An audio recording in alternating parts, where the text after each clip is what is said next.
Bonjour, bienvenue dans cette nouvelle vidéo, ou plutôt dans cette série de vidéos qui va traiter du marketing par SMS. Pourquoi? Eh bien parce que c'est en envoyant des SMS que je développe ma SARL dans l'immobilier dont je te parlerai dans une prochaine vidéo. Donc si tu es entrepreneur ou que tu comptes te lancer dans une activité d'indépendant, cette série de vidéos est faite pour toi, donc abonne-toi pour ne pas la louper. Aujourd'hui, on va parler des statistiques du SMS. Pour 1000 SMS envoyés à de potentiels clients, 950 d'entre eux liront ton message. C'est juste énorme, hein, il n'y a pas photo. C'est pas moi qui invente cette statistique, tu peux la trouver sur le net. Ensuite, ce qui est intéressant, c'est de voir le nombre de stops que tu vas recevoir en retour de ces 1000 SMS. Sur ces 1000 SMS que tu vas envoyer. Concrètement, avec un SMS d'information pas agressif, tu dois être entre 4 et 7% de stop, soit environ en moyenne 50 stops pour ces 1000 envois. Je précise que la mention stop SMS doit figurer obligatoirement dans le message, y compris pour les auto-entrepreneurs avec le numéro RCS ou SIRET. Il te restera donc 900 contacts exploitables à qui tu pourras réenvoyer un SMS tous les mois. Évidemment, tu en auras un peu moins puisque certains de ces contacts seront devenus clients. Je ne peux absolument pas te dire combien, puisque ça va vraiment dépendre du produit ou de service que tu vends, de ta notoriété et surtout de ta liste de contacts que tu auras. Mais clairement, si tu ne fais pas une vente sur 1000 envois, c'est qu'il y a vraiment un truc qui ne va pas.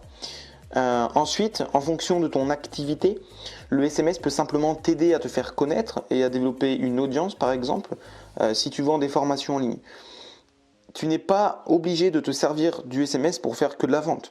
D'ailleurs, je te le déconseille, si tu lances une campagne SMS sur un an et que tu envoies à 1000 contacts un SMS par mois, tu ne vas pas leur proposer d'acheter à chaque fois ton produit ou ton service. Le mieux, c'est de leur donner du contenu gratuit, consommable, pour qu'ils s'abonnent à ta chaîne YouTube, à ta mailing list ou par exemple à ton compte Instagram. Là encore, ça dépend de ton activité. Si tu n'as pas la possibilité de faire ça, si par exemple tu es coiffeur, tu peux proposer une coupe gratuite par exemple. Tu vois, il y a toujours quelque chose à faire. Mais en vérité, tous les professionnels quasiment devraient créer du contenu et se faire connaître en local. Je pense aux artisans.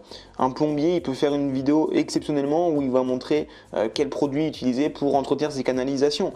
Il peut montrer comment changer un équipement par exemple. Et là en fait, ça va décourager les gens de le faire par eux-mêmes et du coup, vu qu'ils connaîtront ce plombier en question, ils feront appel à lui.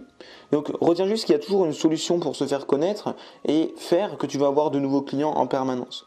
Et le marketing par SMS, c'est un excellent moyen de le faire. Personnellement, j'ai 40% de taux de clic dans mes SMS. J'ai des gens qui m'appellent et d'autres qui me posent des questions directement par SMS aussi. Ensuite, il y a ceux qui vont sur ma page de présentation, par exemple, qui vont dans la rubrique contact et qui aussi me contactent à cet endroit-là.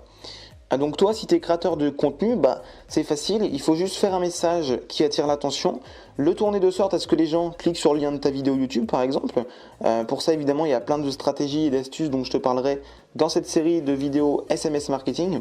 Et donc voilà, j'espère que cette vidéo t'a plu. Demain, sache que je vais t'expliquer comment j'envoie 10 000 SMS par mois en moins de 10 minutes par jour.